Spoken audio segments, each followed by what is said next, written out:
தங்கம், இப்பதான் நீ ஒரு விஷயம் தெளிவா புரிஞ்சுக்கணும். ஆமா, நீ இப்போ நின்னுட்டு இருக்கிற இடம் சாதாரணமான இடம் இல்ல. இது வரைக்கும் நீ கடந்து வந்த வழி சுலபமான பாதையும் இல்ல. அதனாலதான் இப்போ உனக்கு சில விஷயங்கள் ரொம்ப கஷ்டமா தோணுது. அதுக்கு அர்த்தம் நீ பொறுப்போட வளர்ந்துகிட்டு இருக்கிற அறிகுறிதான். நீ எல்லாருக்கும் புரியிற வழியில போகல. உன் மனசுக்கு சரின்னு தோணுற வழியில தான் நீ போய்கிட்டு இருக்க. அதனாலதான் சில நேரம் நீ தனியா நடக்கிற மாதிரி தோணும். அது ஒன்றும் தவறில்லை தங்கம்.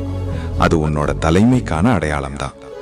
அதுக்காக இன்னும் நீ வேகமா ஓடவும் வேண்டாம், உடனே நின்று போகவும் வேண்டாம். இப்படியே உன் வேகத்துல நீ தொடர்ந்து பயணம் செய்.